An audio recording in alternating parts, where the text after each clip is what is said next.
नमः शिवाय शिवजी सदा सहाय। ओम नमः शिवाय गुरुजी सदा सहाय। 16वां अध्याय गणेश शिरोचदेदन। गणपति चामर गणन का अनुपम चामर युद्ध शीर छेदन गणपति किया शंभु भय जब क्रोध।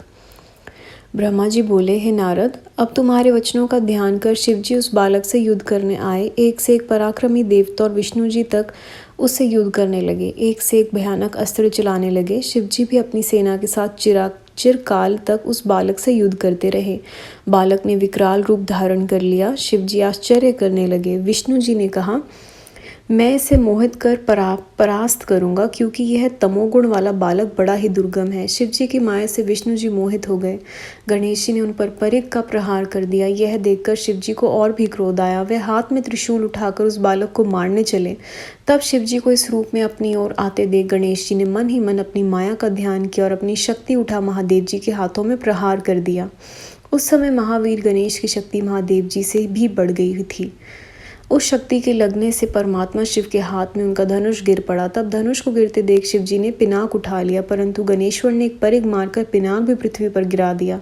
फिर हाथ में शूल उठा गणेश जी ने शिवजी के पांचों हाथों में मारकर उन्हें व्यर्थ कर दिया। शिवजी ने कहा, वाह, जब मेरी ही यह दशा है तो मेरे गणों की तो क्या दशा न होगी। फिर तो इसी समय शक्ति के दिए बल से युक्त वीर गणेश जी ने परिग उठा शिवजी के सब गण और सब देवताओं को भी ताड़ित कर दिया। परिग से व्याकुल हुए वह देवता और गण दूर भाग गए। यह देख शिवजी को बड़ा क्रोध आया और उन्होंने त्रिशूल उठा जल्दी ही उस बालक का शीर काट दिया। देवताओं और गणों की सेना निश्चिंत हो गई। हे नारद जी, उस समय तुमने जाकर यह बात देवी से कह दी और यह भी कह दिया कि तुम अपना मान किसी प्रकार भी ना त्यागना। हे कलह प्रिय नारद, ऐसा कहकर तुम अंतर्ध्यान हो गए। 17वां अध्याय गणेश जीवन। गणपति के प्राणांत पर जग जननी का क्रोध कारण श्री शंभु ने किया गणेश प्रबोध। नारद जी बोले, हे जगपालक, तब सब वृतांत को सुनकर महादेवी ने क्या कहा, कृपा कर मुझे वह समस्त कथा सुनाइए। ब्रह्मा जी बोले, हे मुनिवर्य, गणेश जी के मर जाने पर शिव जी के गण पटह बजाकर महोत्सव करने लगे। इधर पार्वती को बड़ा क्रोध आया। वह कहती, हाँ, मैं क्या करूं, कहाँ जाऊं। हाँ, मुझे बड़ा दुख प्राप्त हुआ। सब देवताओं और गणों ने मेरे पुत्र का संहार कर दिया। अब मैं भी सबका नाश या प्रलय करूंगी। इसी प्रकार दुखी होकर पार्वती ने 100,000 शक्तियों की रचना कर डाली। तब वे निर्मित शक्तियां जगदम्बा शिवा को प्रणाम कर कहने लगी कि हे माता, क्या आज्ञा।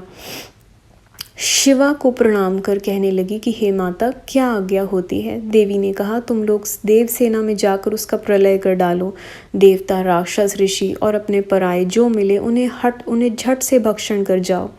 पार्वती की आज्ञा से वह सब शक्तियां क्रोध में तत्पर हो सब देवतादिकों का भक्षण करने लगी। जहाँ देखो तहाँ शक्तियां दिखाई देती थी। वह देवताओं को अपने हाथों से पकड़ कर मुख में डाल लेती थी। उनके इस कर्म को देख ब्रह्मा, विष्णु, महेश, इंद्र आदि सभी देवताओं को अपने जीवन की आशा न रही और वह कहने लगे कि क्या देवी अकाल में ही प्रलय कर डालेगी।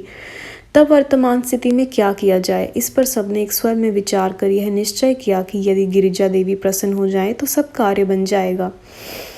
लौकिक गति दिखाते हुए शंकर जी भी बड़े दुख को प्राप्त हो सबको मोहने लगे, परंतु शक्तियों के आतंक में देवता निष्प्राण हो रहे थे। क्रोधमयी शिवा के मंदिर में जाने को उनका साहस ही न होता था। पार्वती का महाप्रकाशित तेज सभी को संतपत कर रहा था। सारे देवता भयभीत हो दूर ही स्थित थे। उसी समय दिव्य दर्शन नारद जी वहाँ आए और ब्रह्मा, विष्णु और शंकर को प्रणाम कर शांति स्थापन का विचार करने लगे। सब देवताओं ने कहा, हे नारद, तुम्हें अग्रणी बना शिवा के पास चलने का प्रस्ताव स्वीकार किया। सबने शिवा के पास पहुंचकर अनेक स्तोत्रों से उनकी स्तुति की। उसे